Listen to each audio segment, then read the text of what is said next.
Good morning, everyone. This is Mrs. Anju Malim from Springfield's Masaptang, Biology for Class 9. We have already started with the lesson number 2, plant tissues, and we have seen meristematic tissue and its types, apical meristem, lateral meristem, and intercalary meristem. And we have also seen dermal tissue and its types, that is epidermis, mesodermis, and endodermis. Now we have to see two more, that is ground tissue and the vascular tissue. So today I will be dealing with these two type of tissues. What are ground tissues? These tissues, which forms the bulk of the plant body and helps in packing other tissues, are called as the ground tissues. So the tissues which form the bulk of the plant body and helps in packing other tissues. So other tissues are all present in the ground tissue. It forms the base, and also it helps to store food and provides physical support to the plant body.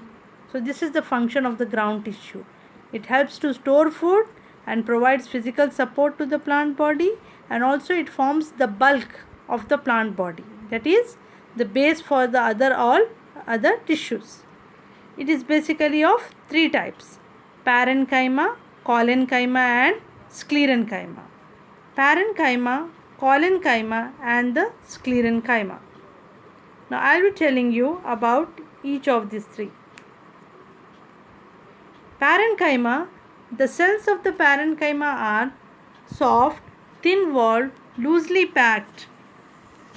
And if this parenchyma contains chloroplast, it is called as chlorenchyma. And if it contains the air spaces, it is called as the aerenchyma. If parenchyma stores food or water or waste products, it is called as the storage tissue. So, ground tissue is of three types: parenchyma, collenchyma, and sclerenchyma. And parenchyma is again of three types: chlorenchyma, aerenchyma, and storage tissue. You can view these three here. See, the chloroplast, if containing, it is green in color, chlorenchyma. Aerenchyma, these large air spaces are present in aerenchyma. And storage tissue is actually forming the bulk and stores food. Coming to the second type of ground tissue, collenchyma. Collenchyma tissues have thick-walled, longer cells compared to parenchyma.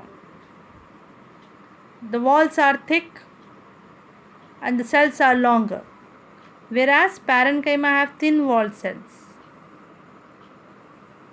And the third type, sclerenchyma. Sclerenchyma cells are thick-walled. They are tightly packed without air spaces, and it provides strength to the plant parts. Now you got it? We have seen three types of ground tissues: parenchyma, collenchyma, and sclerenchyma. The fourth type of the plant tissue is vascular tissue. These tissues are involved in the transportation of food and water. It gives mechanical support to the plants. Again, vascular tissue or the conducting tissue is of two types: xylem and phloem. You can view in this slide xylem and phloem. Phloem is on the outer side and xylem is towards the inner side of this transverse section of stem. Xylem. Xylem conducts water from soil through the root hairs. So water is absorbed from the soil by the roots with the help of the root hairs, and this water is transported to all parts of the plant through xylem. Xylem is just like the water pipeline system in our houses. How the water from the upper tank is reaching to our all kitchen, bathrooms and all. Similarly, the water from the roots is conducted by the xylem and it is transported to all parts of the plant. Let's see what is xylem made up of. Xylem is made up of tracheate cells, tubular vessels, fibers and parenchyma. So it is composed of tracheid cells, tubular vessels, fibers and parenchyma. The second type of the vascular tissue is phloem. It helps in the transportation of food materials prepared by photosynthesis to other parts of the plant. As we all know that food is only prepared in the leaves by the process of photosynthesis. Now this food has to reach all other parts of the plant like stem, roots, everywhere. So this food is again transported to all parts of the plant through phloem. Phloem is also a pipeline system, just like xylem. It is also made up of long sieve cells, sieve tubes, companion cell fibers and parenchyma. It's made up of long sieve cells, sieve tubes, companion cells, fibers and parenchyma. You can see in this slide.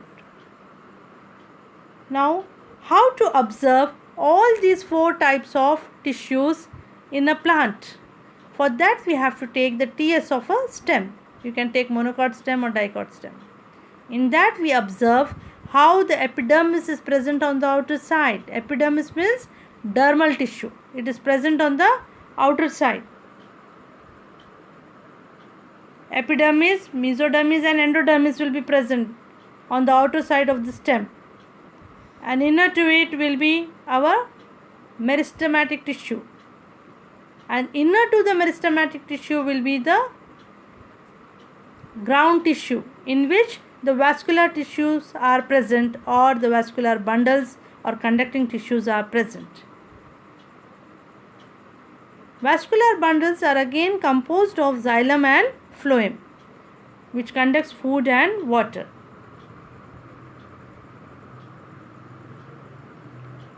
Now we will have a recap of plant tissues.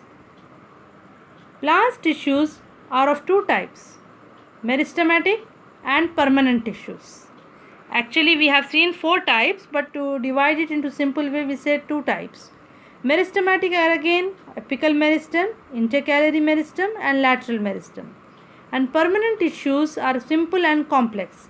In simple we have seen the ground tissue, that is parenchyma, collenchyma and sclerenchyma, and in complex it is xylem and phloem. So if you remember, we have done four types of tissues: meristematic tissue, which is of three types: apical meristem, lateral meristem and intercalary meristem.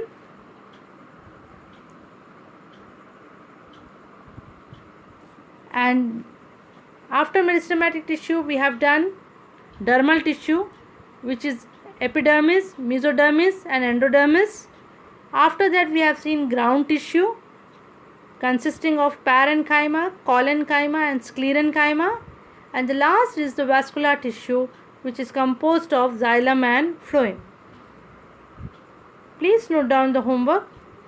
Draw a neat label diagram of TS of dicot stem and explain ground tissue in detail. I thank you all for watching this video.